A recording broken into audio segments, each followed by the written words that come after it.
আসসালামু আলাইকুম সুপ্রিয় এসএসসি পরীক্ষার্থী ভাই বোনেরা, সকলে আমার সালাম গ্রহণ করবে। তোমরা জানো যে আজকে তোমরা যারা এসএসসি পরীক্ষা দিবা 2025 সালে, তাদের মধ্য থেকে কিছু শিক্ষার্থী একটা দাবি জানিয়েছে, একটা না দুইটা দাবি জানিয়েছিল যে এসএসসি পরীক্ষাটা 1 মাস পিছানোর জন্য এবং প্রতিটা পরীক্ষার মাঝে 3 থেকে 4 দিন গ্যাপ রাখার জন্য, অর্থাৎ বন্ধ রাখার জন্য। তো তোমাদের যে দাবিগুলো, সেই দাবিগুলো সংবাদ মাধ্যমে উঠেছে, সময় টিভি করেছে নিউজ, অন্যান্য চ্যানেলগুলো নিউজ করেছে। তো তারই পরিপ্রেক্ষিতে ঢাকা শিক্ষা বোর্ডের যে চেয়ারম্যান কামাল উদ্দিন, তিনি একটা সংবাদ মাধ্যমে প্রেস ব্রিফিং করেছে। সেখানে বলেছে যে 10ই এপ্রিল থেকে যে পরীক্ষা হওয়ার কথা, এসএসসি পরীক্ষা 10ই এপ্রিল থেকে শুরু হবে এবং যেই রুটিন বা সময়সূচি দিয়েছে সেই সময়সূচি অনুযায়ী তোমাদের পরীক্ষা হবে। আমার পাশে দেখতে পাচ্ছ যুগান্তর এই নিউজটা করেছে। তো এখন তোমাদের এই যে দাবিটা, এই দাবিটাকে যুক্তিসঙ্গত ছিল? হ্যাঁ, আমি যদি বলি দাবিটা যুক্তিসঙ্গত হয়েছিল বা ছিল, কিন্তু একটা জিনিস ভুল হয়ে গেছে, তোমরা অনেক লেট করে ফেলেছো, দেরি করে ফেলেছো।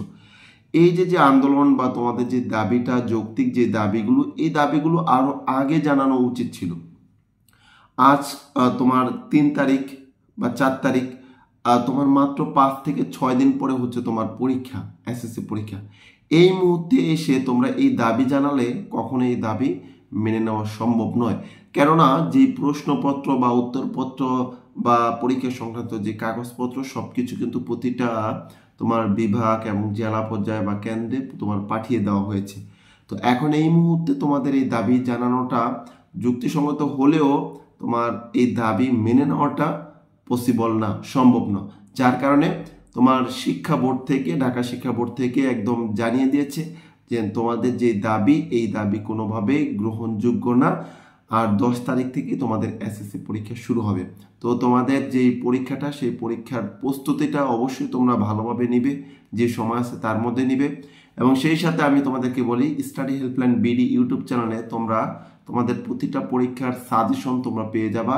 আগামীকাল থেকে তোমাদের ধারাবাহিকভাবে প্রতিটা বিষয়ে চূড়ান্ত সাজেশন দেওয়া হবে এবং এখান থেকে আশাবাদী যেন তোমরা মোটামুটি 70 থেকে 80% কমন পাবে এবং তোমাদের প্লাস উঠানোর জন্য যতটুকু আর কি প্রয়োজন বা যে টেকনিক বা যেই পরামর্শ প্রয়োজন, সব পরামর্শ ইনশাল্লাহ এখন থেকে এই চ্যানেল পাবে। এখানে অবশ্যই রিকোয়েস্ট করব চ্যানেলটি সাবস্ক্রাইব করে সাথেই থাকো।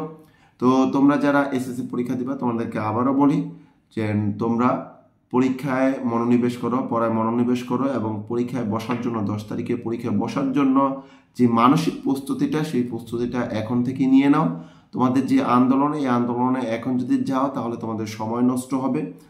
আর তোমাদের এই যে ব্যাপারগুলো দেখছো তোমরা বিগত সময়ে, যে যারাই আর কি আন্দোলন নিয়ে যাচ্ছে, একটা নির্দিষ্ট সময় থাকে আন্দোলনে, তো যৌক্তিক সময়ে যখন না যাচ্ছে তখন কিন্তু তাদেরকে বিভিন্ন রকম আইনিভাবে হয়রানি করা হচ্ছে। তো আমি চাই না যে তোমরা ওই রকম আইনিভাবে হয়রানির শিকার হও। এই কারণে অবশ্যই তোমরা পড়ায় মনোনিবেশ করো এবং পরীক্ষাগুলো ভালোভাবে দাও। এই আশা ব্যক্ত করে আজকের মতন এই পর্যন্তই। দেখা হবে পরবর্তী ভিডিওতে কোনো আপডেট আসলে। সে পর্যন্ত আল্লাহ হাফেজ, আসসালামু আলাইকুম।